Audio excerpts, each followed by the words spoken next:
सत्संग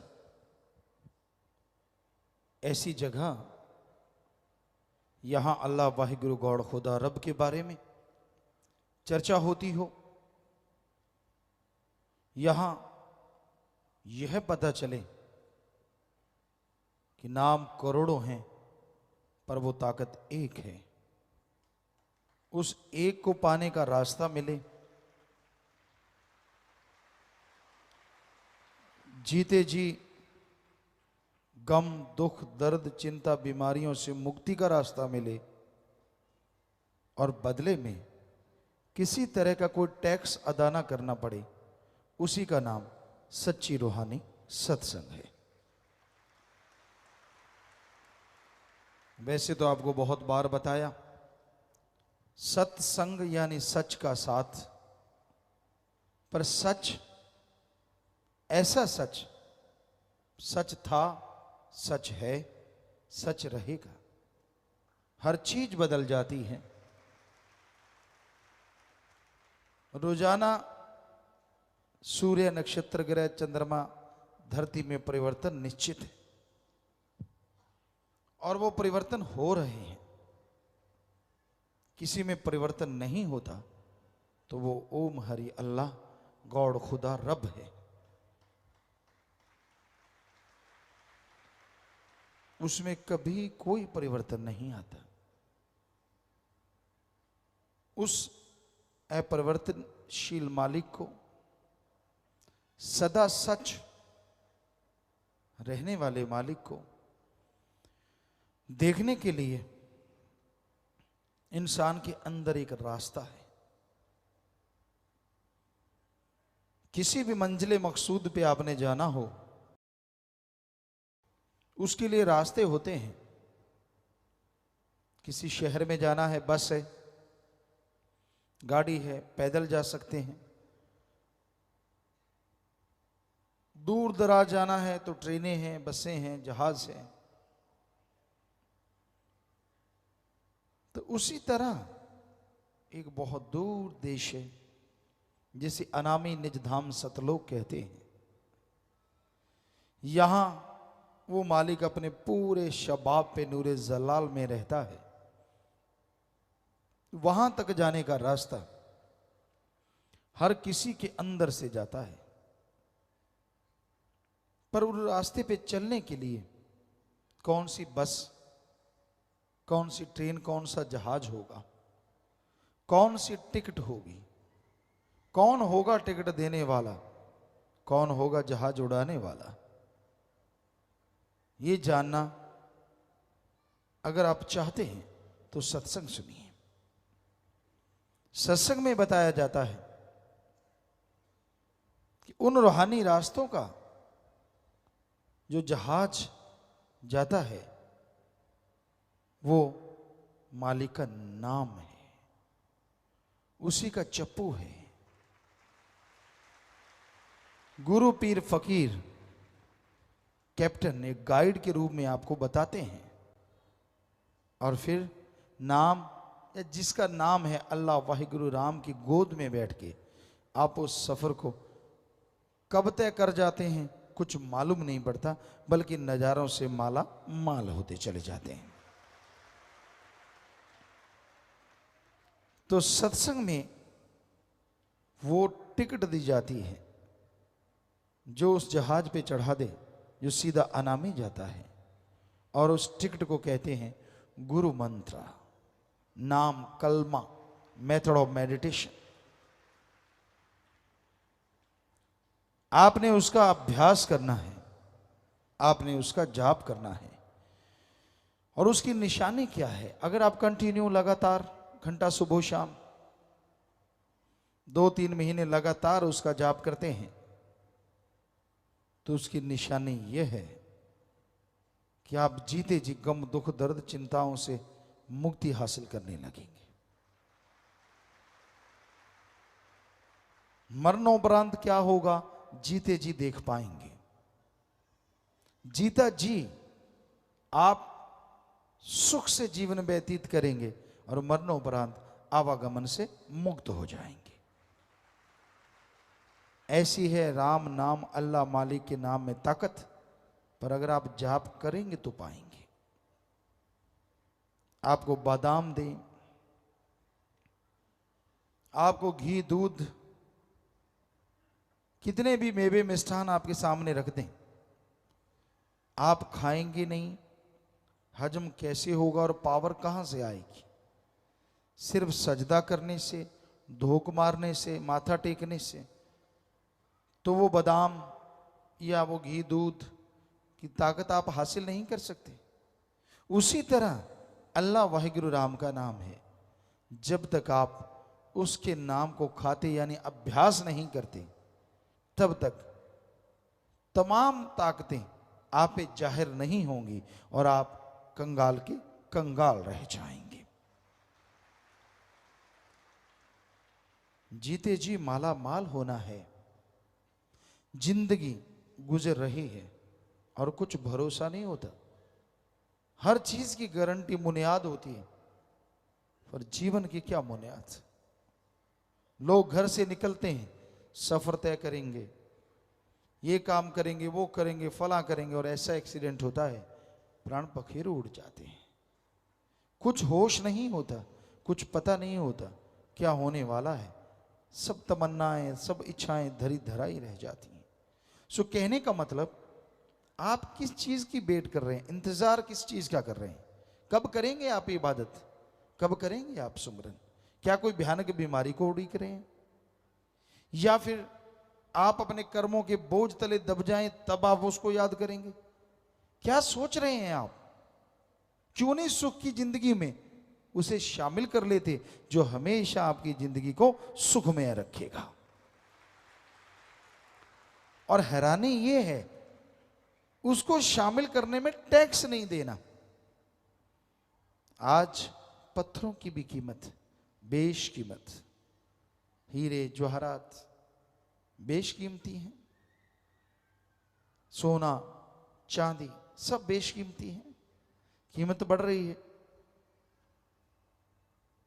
तो क्या ये आपके आने वाले दुखों को हर लेते हैं? थोड़ा बहुत सहारा बनते हैं। आप उन पैसे से सुख के साधन जुटा लेंगे, लेकिन कर्मों की जब मार पड़ती है ना, जितना मर्जी पैसा खर्च कर लो, कई बार बीमारी हटने का नाम नहीं लेती। क्या फायदा हुआ उनका? कितना खर्चा किया, लाखों करोड़ों रुपए हैसियत के अनुसार। पर एक ऐसी रसायन है, ऐसी औषध है, ऐसी दवा है जिस पे एक नया पैसा खर्च नहीं करना, और वो हर बीमारी के लिए रामबाण है, लगेगी ही लगेगी। कोई दवा लगे ना लगे, आदमी सोचते हैं ऐसी कौन सी दवा है? वही जो आपने ली है, जो लेना चाहते हैं, राम का नाम, अल्लाह की इबादत, वाहिगुरु की याद, गॉड्स प्रेयर। वो एक ऐसी दवा है, सुबह शाम नियम बना लो और उसको लगातार लेते रहो। दुख आए सुख आए परवाह ना करो, एक दिन ऐसा आएगा सारे दुख जल जाएंगे और आपके जीवन में बहार छा जाएगी। क्योंकि जिसे वो देता है उसे अजमाता है, और अजमाने के बहाने रहमतों के खजाने उसी पे लुटाता है। इसलिए आप घबराइए ना, मन के हाथों मजबूर ना होइए, मन के उतार चढ़ाव में मत पड़ो। मन बड़ी जालिम ताकत है। वैसे तो कहते हैं हवा की रफ्तार बहुत है, और उससे बढ़ के प्रकाश की रफ्तार है, लेकिन मन की रफ्तार इन सबसे ज्यादा है। कब ये आसमान में ले जाए कुछ पता नहीं, और कब पताल में डुबो दे ये भी मालूम नहीं, कुछ पता नहीं चलता। बड़ी गति है इसकी, बड़ी तेज चाल से चलता है ये। आदमी सोचता ही रह जाता है, देखता ही रह जाता है, और ये अपना काम कर जाता है। मन के मते चलो मत कोई, गुरु कहे करो तुम सोई, ये भव में गोते खलवावे, ये गुरु से बेमुख करवावे। मन ऐसी जालिम ताकत है। इसीलिए तो इस्लाम धर्म में इसे नफ्स शैतान कहा है।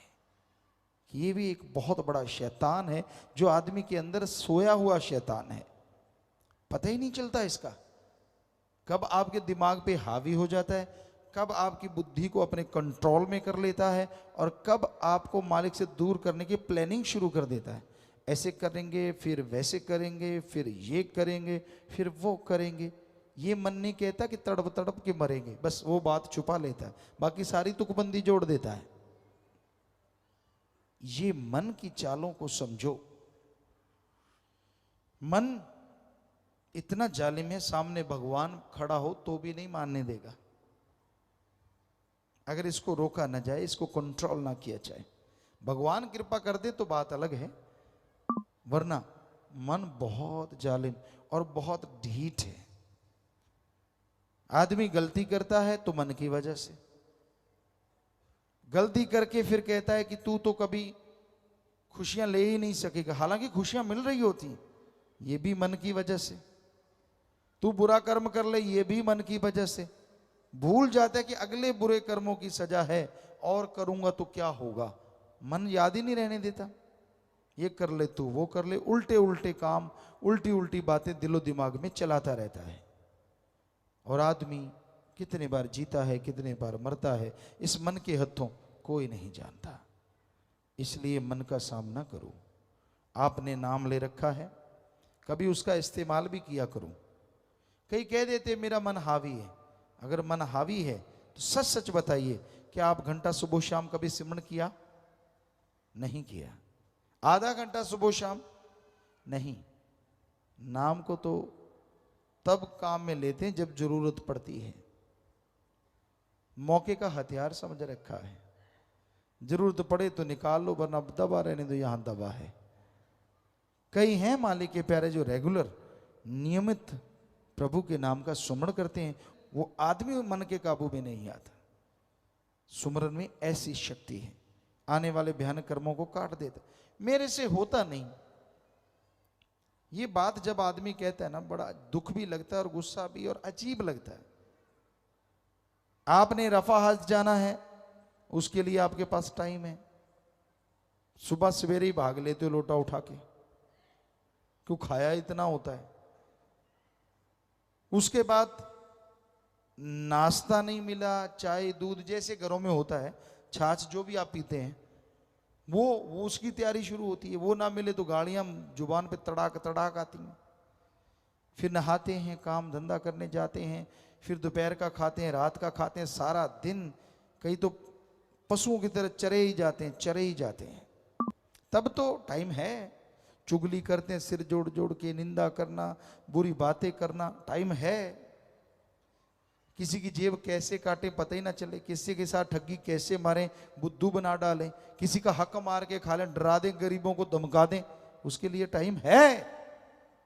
लेकिन अल्लाह वाहिगुरु का नाम, ओम हरि ईश्वर का नाम लेना, इसके लिए टाइम क्यों नहीं है? कोई जवाब नहीं। फिर कहते हैं मेरे कर्म ही बुरे हैं। लानत तेरे मन पे, कर्म बुरे तू खुद बनाए जा रहा है। मन की चालें चलता है, मन मते करता रहता है। और जो गुरु पीर फकीर ने बताया, अल्लाह मालिक का नाम कलमा कभी अदा करता ही नहीं। गुरु क्या करे? तू पशु तो है नहीं जो सांकड़ बांध के खूंटे पे बांध के छोड़ दे कि हिल के दिखा, फिर तो मानी बात। हर कोई मर्जी का मालिक है। कौन किस टाइम क्या कर रहा है कुछ कहा नहीं जा सकता, क्योंकि मन हावी है इस कलयुग में। मन इंद्रियां शैतान का रूप धारण करे बैठी हैं। इंसान पल में बिदक जाता है। पैसा आ गया जेब में, सारे आदमी कीड़े मकोड़े लगने लगते हैं। खूबसूरती आ गई, सारे कुरूप लगने लगते हैं। घमंड आ जाता है, मैं ये मैं वो। ये तो पता नहीं कि आखिर में हाल तो एक जैसा ही होना है। नहीं, किसी को बाल बच्चे ज्यादा हैं, उनका घमंड मेरे सामने कौन बोल सकता है? भूल जाता है रावण के 2.25 लाख थे। इतने तो तेरे क्या कुणबे में भी नहीं होने जब से जन्म लिया इस धरती पे, उसके अकेले के इतने थे।